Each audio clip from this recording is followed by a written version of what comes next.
Hello, my name is Ben, and this is Sparky Hobbies, and I'm going to be unboxing this box of 2012 core set because I have 36 packs to go, and I'm not going to go over, you're not going to watch me open up every pack. I'm just going to go ahead and open up the packs and separate them in piles. I'll get to the actual cards in the unboxing later. Okay, so there we go.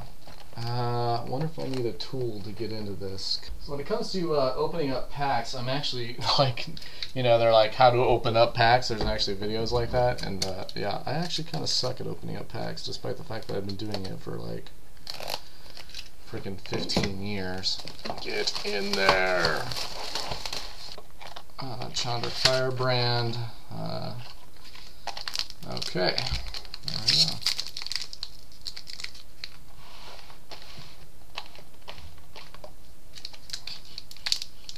See, this is what I'm talking about. I just suck at this. Alright, halfway down. Got my common piles growing large. I've seen some of my rares. Could keep on going.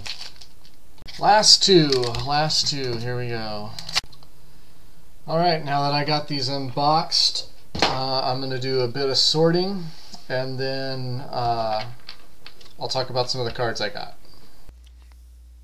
Alright. The unboxing of 2012. I got some cards. I got sorted them out a little bit. We're going to start with the exciting rares. This guy's a 3. He'll be a 3/3 for 3 if you have enough forests, but he can't be the target spells or abilities. Drovgo and Elder, and he is awesome. I was very excited. I kind of sorted these in the ones that I was excited to get, and I was very excited to get him. I did want a Titan, and so Frost Titan probably the one I was least excited to get, but you know, preferences. I would have preferred another Titan, but I'm fine. Any sort of zombie lord, the zombie creatures get +1/+1, and it has a nice little ability that lets you put zombies into play. So very happy to get him. Another lord, creatures of the chosen type get +1/+1. So yeah, that was great. I think this card's gonna be awesome. Just makes any creature just huge and goody. So it comes back in your hand. This is a card I really wanted out of M12. I did not get Gideon Jura when it was in Zendikar. Anyway, I didn't get him, so I was excited to get him. Also excited to get the vampire that was going to be available for like the pre-release, and I didn't go to the pre-release, so I was fishing. We had a good time. But anyway, other vampires get Bloodthirst 3. That's awesome. This card is a perfect 2-for-1. It's going to be a creature. It'll probably kill a creature, and when it dies, it'll leave. So just like, why wouldn't you attack? Cards I'm not just sure about in the rares that I got: Phantasmal Image, Goblin Chieftain. Yeah, goblins. This guy would be great, except for he costs an arm and a leg. I mean, come on. I do have like a white enchantment deck I'm trying to put together, but all 0/2, not really that. I like it. I will use him.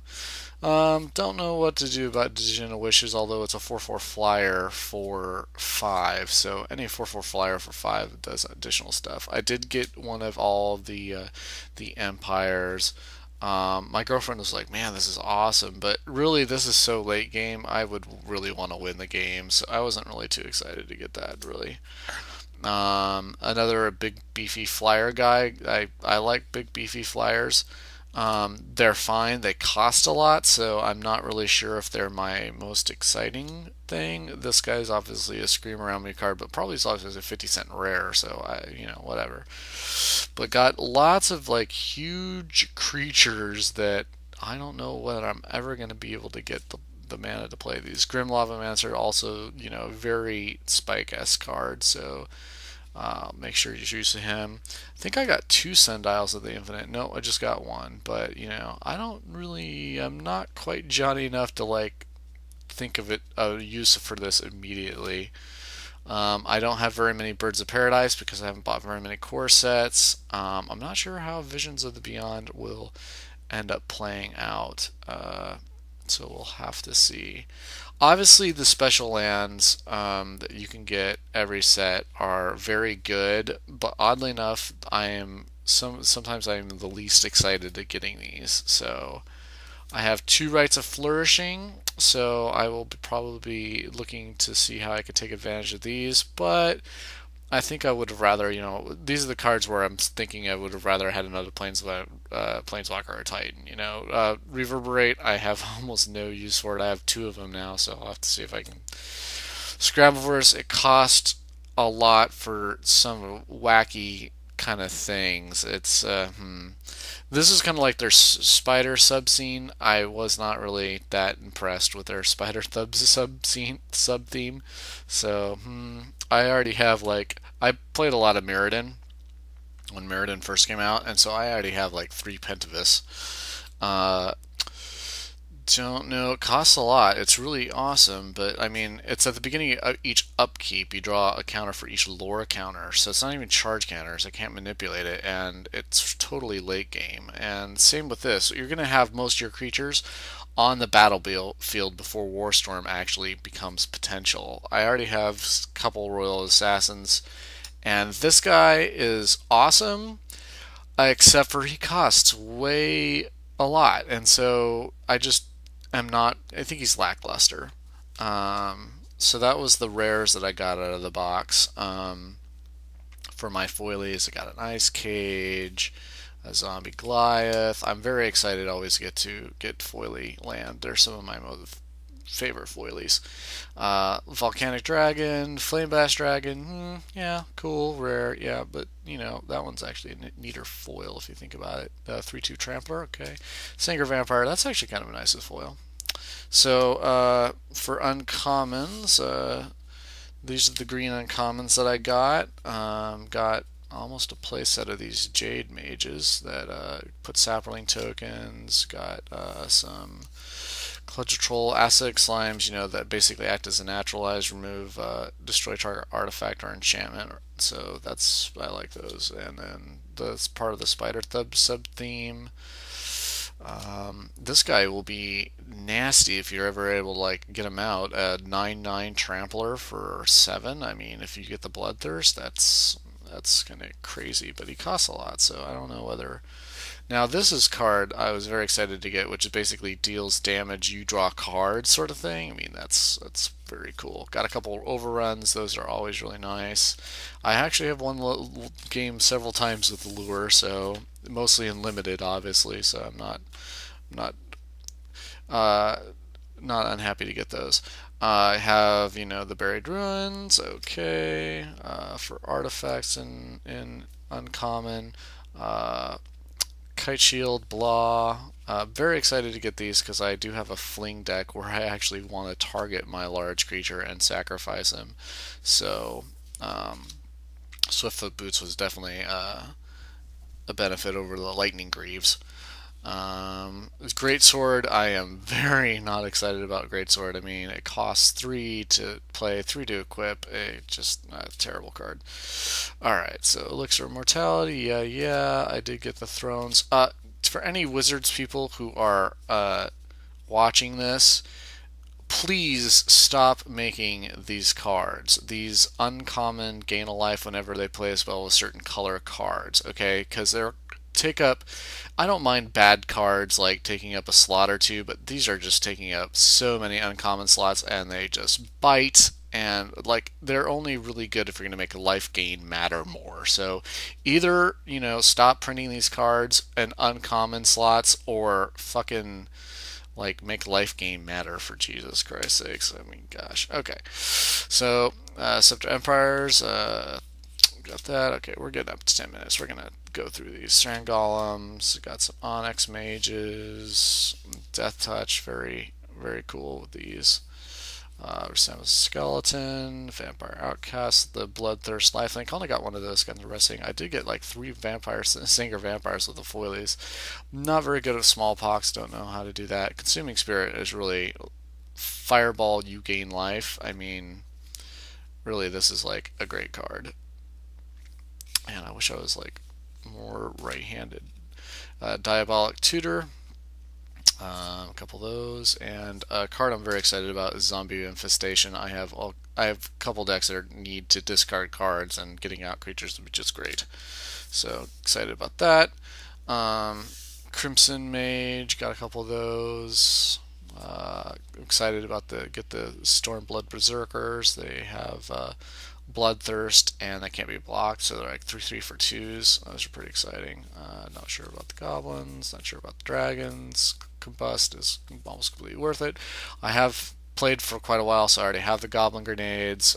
Titanic Rift, oh my gosh, it just destroy target land. I don't know. Fireball, a couple of those, and yeah, okay. So more uncommons. Let's get through this in 10 minutes. Got a couple of those. I'm actually pretty excited about these just because, like, if you're missing like a slot, like at the casting cost 4 or 5 mana slot, you just don't have anything to play. You're playing a control deck, and you can end turn and draw a card. I mean, those are going to be very interesting to play. I'm very, not too. I'm okay with Master Thief. 5/5 dragons for 5. There do have a drawback, but of course the new rare Lord that gives your illusions hexproof. You know, that's kind of the little illusion sub theme. Don't know about those guys. Flash freeze, completely conditional. Combat removal. All creatures gain flying. Couple mind controls. Okay. And we only got one left. See if we can get through this. Okay. Not sure about the Elite Vanguards. I mean, they're fine. Lifelink, completely fine ability on the Alabaster's Mage. A couple Rock Ages. Alabaster Elites. I got a couple Serra Angels, Celestial Purges, conditional. I'm actually quite excited about the timely reinforcements because it's pretty easy to set this up when you have less life and less creatures. You get like 6 life and 3 creatures. I mean, that's a card advantage right there, potential. Well, it'll be virtual advantage, but you know you can make good advantage of that card and actually get card advantage off it. All you have to do is like double block and then you get things. And I'm also quite excited about the protection from creatures aura. So anyway, that was my box of 2012. As far as like commons go, I got plenty of commons for each of the colors, and anytime you buy a box, you're gonna get usually plenty of the commons. I would probably have liked more Doom Blades and some of the more removal spells, but it's all right. One of the interesting things, I do support the fact that they replaced one of the commons in each pack with basic land, because really, I mean, if you don't have the land, you just can't build the decks. So I do support that change. And then one other little interesting thing is that they give you all kinds of these promotional cards which are completely useless. Like you can't even, like, I'd almost like rather they put like the Magic the Gathering on the back, so that way I could at least make proxies out of them. But unfortunately, no. They don't have any point at all, and I actually would really wish they would just put like the Magic in the back so I could just make proxies out of these. But they did insert one additional one that basically shows the rarities. Let's see if I can get this in focus here. And I did actually quite enjoy that. I thought that was actually a good addition, especially for, I think, this is the only one I got out of like all these 36 packs. So I think they really should have probably added more of these, because this is actually informational, So anyway, but that was my unboxing of the 2012, and I hope you enjoyed what you saw, and if you had any questions, let me know.